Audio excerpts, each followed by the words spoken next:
Welcome to the Lifestyle PT Wellness Spotlight. Our goal is to connect you with local businesses and to assist you in living your best life. Now introducing your host, Dr. Karen Schuler. I want to welcome everyone to the show today. I am speaking today with Dr. Wendy Schofeld. She is a doctor of chiropractic medicine and has also started Rideability therapeutic riding. So, Wendy, welcome to the show. Well, thank you. And thank you so much for having me and allowing us to share our mission with our community. Oh, it's our pleasure. We've got a good topic to talk about today. Before we get into talking more about rideability and therapeutic riding, I'd like for you to share a little bit more about yourself. Sure. Well, I am, like we said, I am a doctor of chiropractic, but my path changed when I decided to become a certified therapeutic instructor. From the time that I was probably 4 years old or able to talk and walk and do everything, if I saw a horse, I absolutely lost my mind, had to touch it, feel it, smell it. We lived in an apartment building in the city, and I wasn't even allowed a cat. So nobody really understood my desire and love for these beautiful, majestic animals, but it came from a very, very young age. By the time I was 14, I was taking like 3 city buses to be able to brush and groom the horses, to be able to learn how to ride on a strip of land on the highway in the city. But I didn't care. And I always found opportunities to volunteer any barn that I could, or camps, so that I could be with the horses. And I was very involved with Special Olympics during high school. It was a very, very big part of my high school, education, and just being a part of that. I loved it.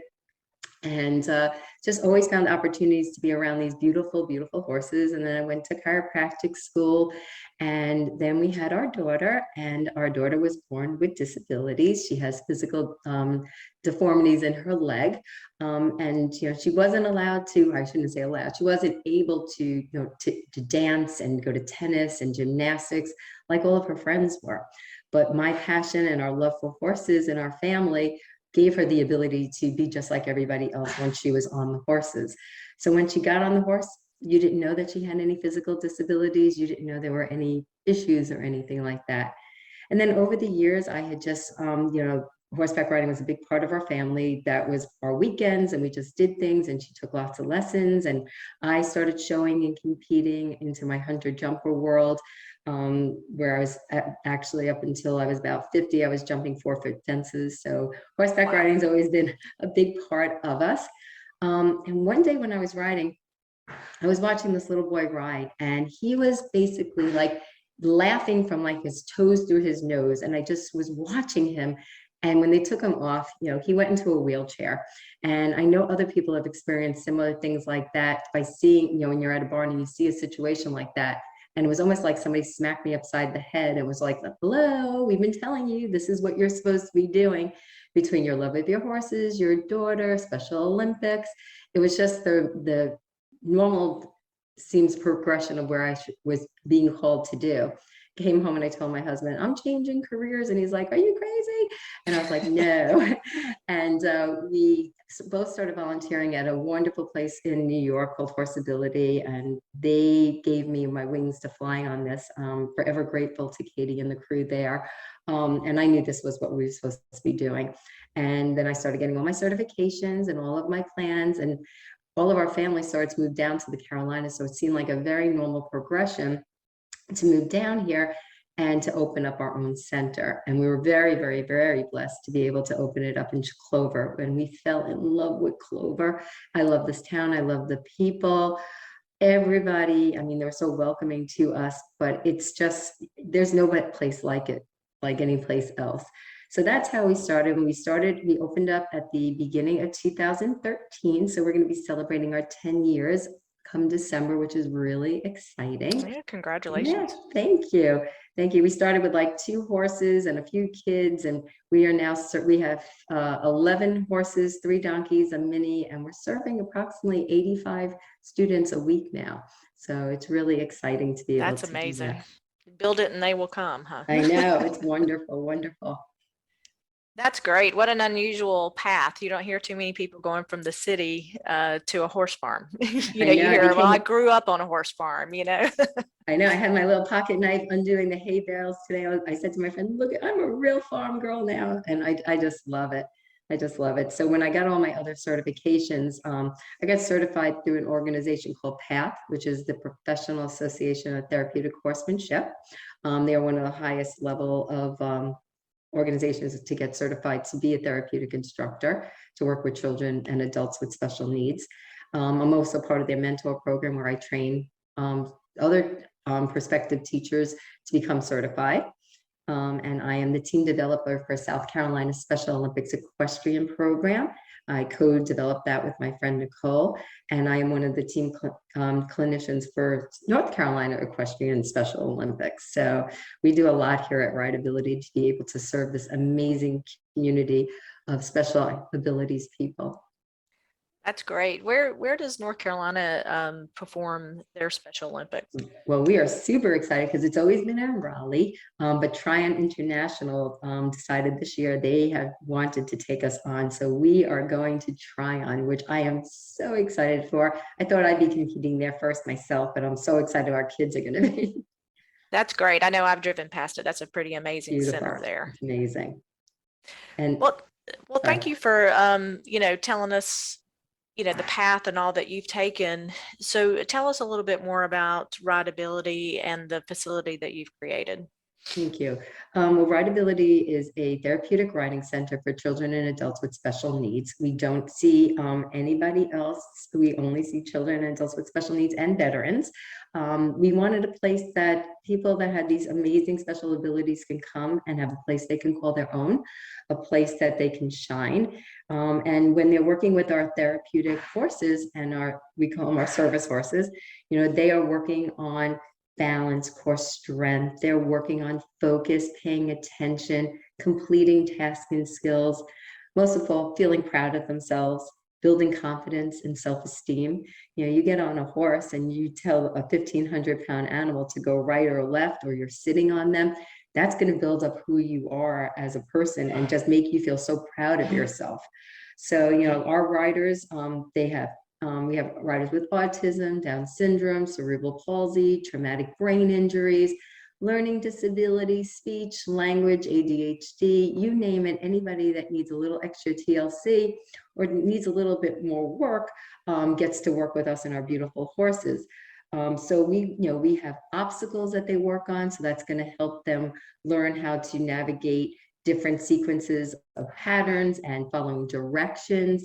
We do exercises on the horses. So we're working on strength and balance, flexibility, teamwork. A lot of our riders have a hard time with working as a team on other types of sports. And when they're with their horses, it doesn't seem to matter. And they learn that it's okay to work with somebody. It's okay not to be first. It's okay, to make a mistake. So we do a lot of things on being impulsive and slowing that down, frustration, how do we regroup? So, and we get to sneak all of these amazing benefits while they're riding a horse, which is so cool because they don't even realize that we're doing all of these things to help them improve in so many daily life skills because they get to do that while they're on their horse. So that's a really neat thing that we get to do. So I wanted to highlight something that you said, because we think of rideability. I always think of people with just physical disabilities being able to come out and now, get on the back of a horse. But you said learning disabilities. So these are people that physically they're fine, but they're just having difficulty with processes, with learning different things. Can you explain a little bit further how therapeutic horseback riding helps with that? Oh, absolutely. That is one of our, we work every single day with children like that. So when you have learning difficulties or processing, language, speech, any of those, not that I'm a speech or language therapist, and that's not what I'm doing with them, but we want to make our obstacle courses and the things that we're working with, we want to make them educational at the same time. So if you come out to our arenas, they're very colorful. They have letters, numbers, alphabet. They have identification of objects. We have a lot of things with counting. One of our families just built us an incredible sensory area, which they actually go on the horse to these different areas. So they're problem solving. So we're working on problem solving on certain games. We're working on how to identify if you want to put the ball into basket one, how do you move Dandy back or forth to get to basket number one? So we're working on our riding skills at the same time that we're asking them to perform a certain task. We have a thing at the sensory where they have to do math, where they have to move the different balls from one side to the other and learn, if you have two balls, move over to the right, and they move them, and they're doing this all on the horse. So they're working on balance at the same time. Wow. They're working on reaching, and they're doing and fine and gross motor skills. We have things out there, like even a simple game is tic-tac-toe. That's problem solving. That's using your brain and processing and thinking things through. Even an obstacle course, following that pattern, it's not just where you want to go. We have an absolute pattern that you have to learn and work with. And not all of our riders can do that. And we chunk it down, and we might be working on a circle today and being excited that they're allowing us to help them use their rein and turn. So there's depending on the rider's ability is how we create that lesson plan. So when our riders come to us, we do a screening on them so that we know what their lesson plans are, what their goals are. We work hand in hand with our parents, their PTs, OTs, so that we can provide them with the best service. We also look at their IEPs and see what they're working on in school and things like that. So whether it be, the physical impairments, we know, or we're working on all that with our balance and our strength and our muscle, but our obstacles and our sensory area and all of our educational things are going to help with that learning and that processing. We even have a visually impaired young little girl that's just started. And I reached out to the Clover High School, and I was so excited because the hearing impaired teacher has come down to the center now, and she's helping us create an entire formula and game plan so that we can make, the little girl's session even better. I've worked with a lot of hearing impaired. I've got some sign language underneath me, but this is a whole new exciting thing. And if we can offer therapeutic riding to children that have visual impairments, this just opens it up to even more people that we can serve in our community. So we're just excited to be doing that. So that's a whole new fun thing. Now that is exciting. So if parents are looking for something different, maybe they've been doing the same old thing for a while. I know as a physical therapist, sometimes, if you're doing the same routines, the body gets used to it and it gets old. And so doing something different like therapeutic riding may open up some brain pathways and create some success for them. Yeah. And I love working hand in hand with physical therapists and OTs and speech and language. In New York, we had an extremely large physical therapy, medical chiropractic office. So we had, I think, 5 PTs, acupuncturists, speech and language. So to me, if we all work hand in hand with our kids, they're just going to benefit even that much more. I'm in 100% agreement. It takes a village. Yes, So, absolutely. let's talk a little bit about the horses. I mean, so you're talking, these kids are on horseback. They're doing all these different activities. You have to have some pretty special horses to be able to handle all that, I would think. Absolutely. So just like not every dog is meant to be a service dog, not every horse is meant to be a service horse as well. So our horses go through a big training. So before they even come to us, and most of them are on donation, people have the kids have gone to college, they've moved, they're just not riding anymore. And they call us that they have a special horse. Not all of them are so special. I get a lot of calls every day, but not every horse is meant for this. We're very, very careful. We've been doing this out here in Clover for almost 10 years, and only out of all the horses that we've had, only 3 of them were not ready to be therapeutic horses. So, which is really exciting. So before they even come to our program, we, of course, before I would even venture out to go look at them, they have to have something on my interview when I'm speaking to the owner for me to even look at them. Then we'll go out there and we'll spend some time with them to make sure that they are everything the owner thinks that they are. We spend a lot of time with groundwork and touching and grooming, and we bring lots of volunteers out. We want to see how they are with just a lot of people around them. Then we might bring some of our riders out with us that I know can help us with that and see how the riders feel with them. Then we'll ride them ourselves, myself and my other instructor, Maddie will ride them with us. And we just want to make sure that they possibly are a good fit before we even take them on trial. They come to us on trial for anywhere from a month to 2 months for us to go through all of the training situations that these horses would have to be in it. So they have to have a really whatever kind of attitude, not hot, not spooky, just like, oh, okay. They have to be very forgiving, because I have riders that are up there and they're flapping or they're screaming or they're making noises. They might be very, very floppy as far as their balance and leaning, and very low muscle tone and leaning to one side. The horse has to be like, that's not a big deal. Or if they have cerebral palsy, they might be very spastic on their legs or on their arms, and the horses have to not react to that. So it takes a lot for a horse to be a therapeutic horse. So if you saw myself or Maddie training a horse, you might think we had autism, or that we had low muscle tone, because we have to basically, go out there and pretend that we are like that so we can see how they react to it. We have an electric lift that takes riders out of a wheelchair and lifts them up in the air and puts them onto the horse. So they have to be able to, go through that. And that's a scary thing for a horse, to have somebody flying over them. And not all our horses actually do the lift, so we don't push that onto them. And the ones that do are the ones that get to work with our riders with that, which is really neat. So once they pass that test, then we'll usually start them with some of our more independent riders. And then from that point on, they're really pretty much, they go right into our program. But we make sure that they've passed everything. We dot our I's and cross our T's to make sure that they're ready for our riders. Even, and we'll talk about our move, that we just moved locations. We spent a good 3.5 weeks. We shut down so that we can make sure that our horses were perfect for everybody to come back once we had moved. So we're very, very cautious on that, because a horse is a horse. But as far as horses, I think ours are the best. But yeah, that's me and my horses. Well, you can say that. You've trained I can them. say that. They're the best. They are absolutely the best. So can you give us a couple examples of some of the successes that you've seen through therapeutic horseback riding? Oh my goodness. Narrow it down to 2. Yeah. How long is this podcast? Oh my gosh. My goodness. I cry a lot. We cry a lot. I mean, I could tell you, even this past week, we have a new little young man that just started autism level 3, very, very high on the spectrum. And his first day that he came, his shoes were flying everywhere, and he was laying in the sand, and we couldn't get him to stand up. And my mom happened to have been there, and she's just watching, and we got him to stand up. I couldn't touch him. And I finally got him to stood up, and I realized how I can put my arm sort of around him, but like guide him.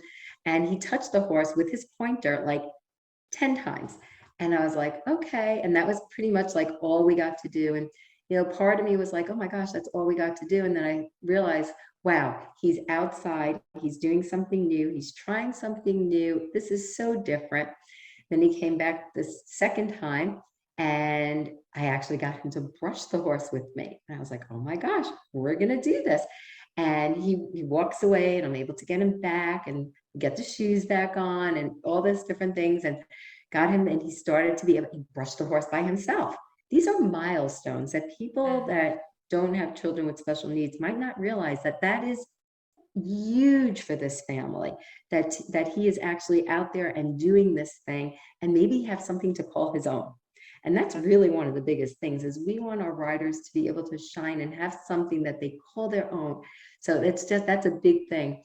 And then Saturday he was with me, and now he lets me touch him. And we're talking about 3 visits that he's now letting me touch him and move him and guide him, and he's listening to me.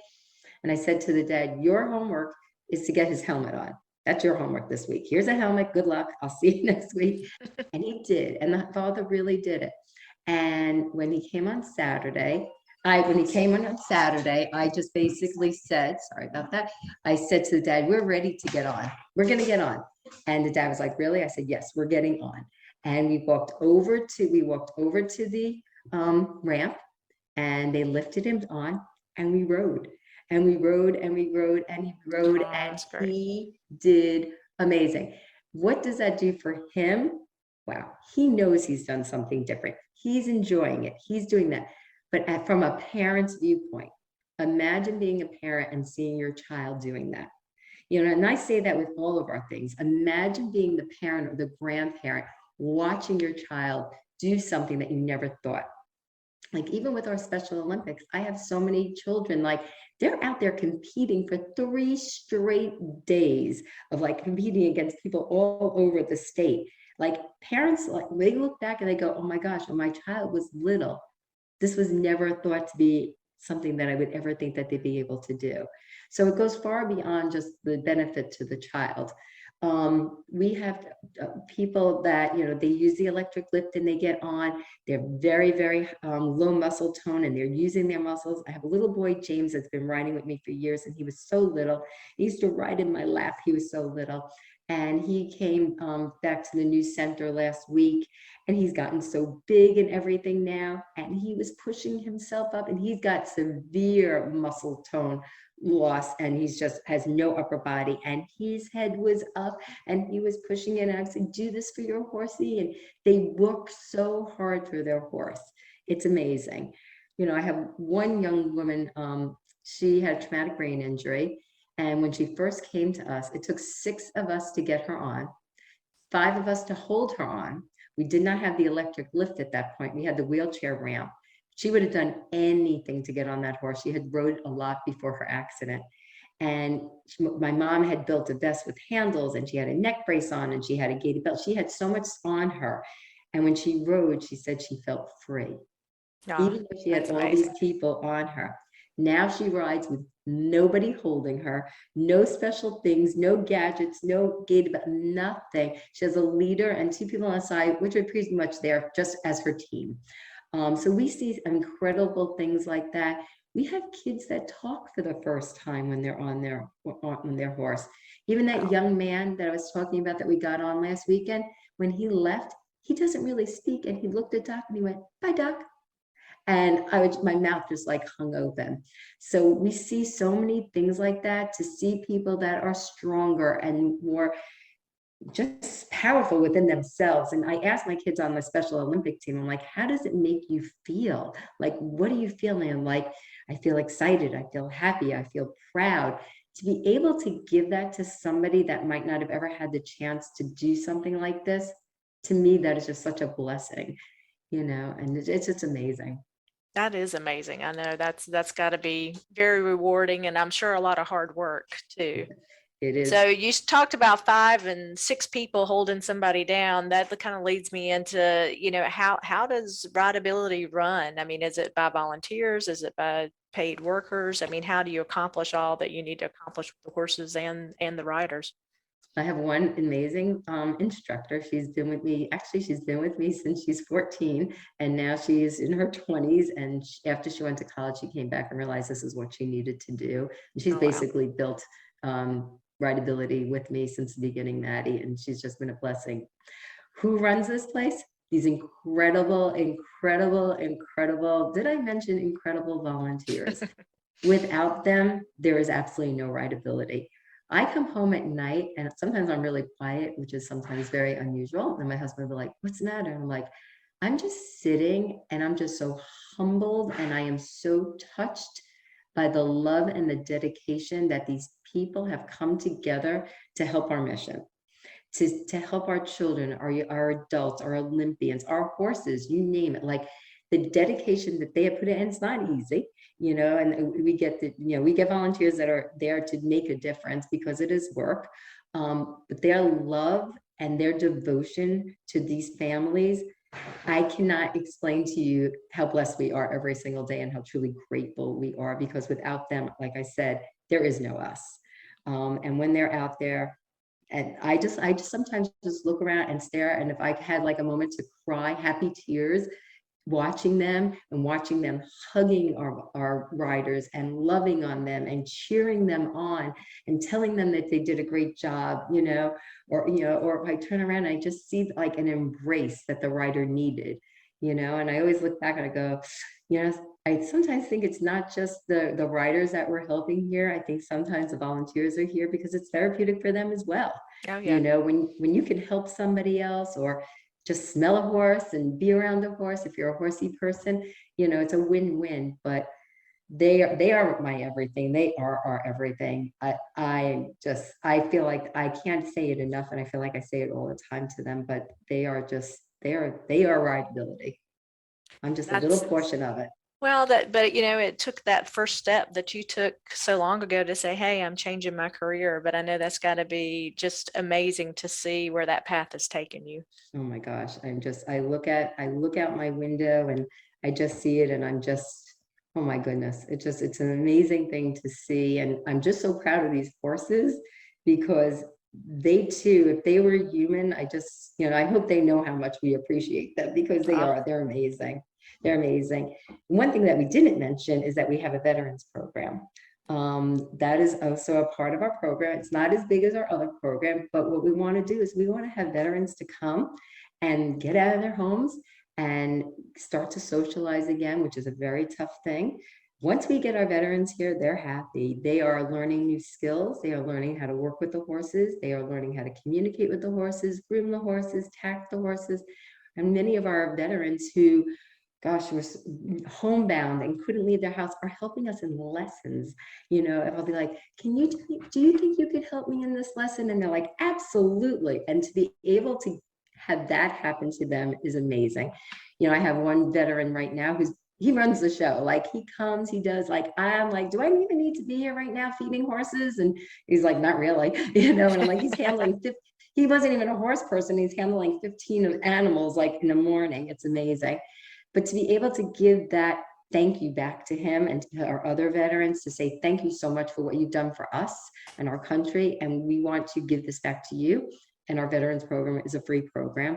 So to be able to do that for them, and for them to get out and socialize and feel proud of who they are, and realize that they are awesome, and that there's a lot of people out here cheering them on and want them to be well and to be happy. So that's a really cool program that we have here as well. That's great because, yes, they're the ones who have served and protected us. So that's great that you can get back to them and get them to get back to life a little Yes. bit too. Mhm. I believe we talked a little bit about a work study program that you may have as well. Yes, absolutely. That is a fun program, because I just love being able to give our young adults the ability to learn how to go to a job. So one thing with, young adults with special needs, it's very hard to get a job. Not everybody's so open to giving jobs to children with young adults with special needs, but I do know our community is becoming amazing with it. I know I'll plug up like Eagle's Nest and even McDonald, like, they are hiring young adults with special needs, tender hearts. Like, I think that is just amazing, and I commend them, because you're not going to get a harder worker than somebody that has, special needs. Even Publix, like, amazing. So our work study program is a program that teaches you how to go to work. How do you go to work? How do you work with peers? How do you work with a supervisor? How do you get your job done? So they come and they will learn a specific skill that they have to do at the barn, whether it's cleaning water troughs, feed buckets, making feed, helping with the horses. They will have specific directions. I have volunteers now with autism that are driving my gator, that are dragging my arenas, my manure spreader, dragging the fields. Like, they are capable, and we want them to be able to do it all. So to be able to give them that opportunity to come to work. And I feel like I have a relationship with them where I could say, if you did that at another job, what you would be. And they would look at me and they go, fired. I'm like, that's right. Like, if you act like that or speak to somebody like that, they're not going to ask you to come back to work. So let's try to figure out some ways that we cannot have those behaviors, so that when you go to work, we don't have to worry about that. So I feel like if you go to work and something happens, you're not going to get the opportunity to sit down with somebody to tell you that. Right. So if I could teach those things before they go out, I think that would be great. I also worked with the high school, where we actually had people from the community come in, and the students would learn how to put together a resume. And then we would be the community leaders, and they would actually have to come in, sit down, and have an interview with us, Oh, so that they would learn how interview skills. which I think is so valuable. Like, you need to interview. Yet our community also needs to understand a child with autism, they're not going to look you in the eye, and that's okay. Right. So that's also our community understanding that as well in our society. And I try to let students, and I have some children with autism that can, communicate with me and say, but if I don't look at them, am I not going to get the job?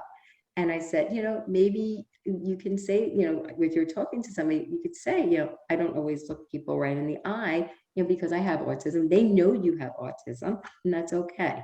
And it's worked great. And I've had a couple of students get really good jobs by being honest, and that's okay. And then, of course, there are other students that aren't going to be able to do that. But if we can teach those skills, have them come to work, have them learn a job, have them learn to work with a supervisor or peers, that's just going to be able to help them when they go out to try to get a job out in the community. That's great. So what I'm hearing you say is you're giving people ability instead Yes. of focusing on disability. Absolutely. Live life without limits. Absolutely. We have a t-shirt. One of our t-shirts says, my horse doesn't diss my abilities, because, it's true. I mean, I don't ever look, it's interesting. I don't ever look at my kids, that they have disabilities. I look at them and I always say to people, we are supposed to be like these kids here. Like, our kids here, they're pure. There's no judgmentalness. They're not opinionated. They're forgiving. If they're upset with you, they forgive you 5 minutes later. There's no gossiping. It's about pure love and joy and acceptance, and they accept each other. And, we have a little girl who's visually impaired with another little girl who has a speech and language disorder, and yet they're like becoming best friends. We have two little girls that both are nonverbal, and they're like best friends. So, I never look at the disabilities. It's always about like what they can do, how they can do it, how strong they can do it. Yeah, that's a real big, important thing. Well, Wendy, congratulations on 10 years. I mean, you really have developed an amazing program that is helping, people learn to live life and get back to life. And not everybody does that. Not everybody can see ability and disability. So I commend you for what you've done. And I'm excited that it's in our community of Clover. And we want to try to connect people to you. So let me make sure I'm recapping correctly here.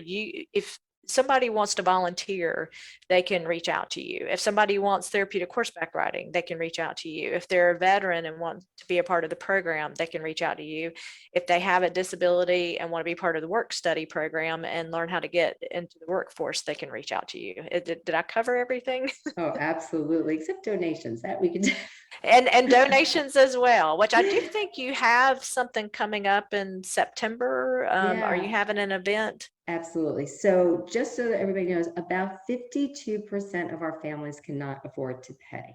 When we first opened up here, I was like, wow, the need for our program is huge. And then we were like, oh my goodness, we have an issue here with financial obstacles. So through our amazing community, and I cannot tell you how amazing the Mayday Project, the River Hills Lions Club, Sweet Repeat. I mean, it could just go on and on and on and on, that our community has taken us under their wings, the Lutz Foundation, and all of our individual donors. Without them, we could not do what we do as well, because if you have 52% of your families not being able to pay for your services, and yet you have 15 horses to feed, hay and feed and veterinarian and farrier and you name it, supplements, saddles, all those things that we need to run our program, we couldn't do it if only 50% of our riders could pay. So through the love of our community and even people outside of our community, we're able to do this by getting sponsorships. And it's called our tuition assistance program. So anybody that wants to fund that program and help with that gets riders to be able to participate. And then it's a win-win, because it goes right back into operations. So it becomes a win-win. Your donation for tuition assistance then helps us feed our horses as well. Fundraising is a huge thing. We have our barrel race coming up. It is an actual real barrel race. We are not barrel racing. I am not barrel racing. It's a real over at B&B Arena, and Bart has been so gracious to give us his facility for the day. And Maddie and Kennedy are our head leaders of the barrel race. They are basically the ones running the show. They did a fantastic job last year. Our very first barrel race, we raised $13,000, which was like, oh my gosh, like I couldn't even believe it. We have food trucks there, we have vendors there, we have things selling there. And if you're a barrel racer or a beginning barrel racer, you're with a group, it's a great opportunity for you to come to a nice show and show off your skills. Even if you're a high level barrel racer, it's a great opportunity to win some money and prizes and all that good stuff. So that's September 17th. Then we're going to have our annual horse show in November, which is also a big fundraiser for us. So we really do rely on our community for fundraising, and we rely on individuals, and then of course our fundraisers. So if somebody wants to donate and not wait until the events in September and November, how can they do that? So you can always do through PayPal, but they do take out a percentage. So we're always like, just add a little bit in extra, or they can just send a check to Rideability as well. And then there's no problem with any percentages coming out. Yeah, and we are fundraising because one of the exciting things is we had been renting and leasing at Cherokee Farms for the last 10 years, and we outgrew it. We were no longer able to expand to the way we needed to expand our mission. And we were very blessed to have a family in Clover have 20 acres for us. So we have moved here in the last month, and we are doing absolutely amazing. And our barn, unfortunately, isn't up yet between parts and things being delayed in manufacturing. So it's finally going to be hopefully going up next week or the week after. But we are fundraising for the last little bits of things for the barn. We need about 40 stall mats. That's our biggie. That's our next fundraiser, is raising money for 40 stall racks. We just raised money for all of our hay racks. So we're just raising right now. Everything that we're raising is to go into our tuition assistance program and into the new facility, into the barn. Okay. So if somebody wants to reach out to you, whether it's to ride or to volunteer, what is the best way for them to do that? Email, that would be the best. So if they go to rideabilitysc@gmail.com, so that's an SC for South Carolina, that's like the best way to get a hold of me, because I will respond to that the next day or that night. So that's it. And if they want to learn more about the facility, what is your website?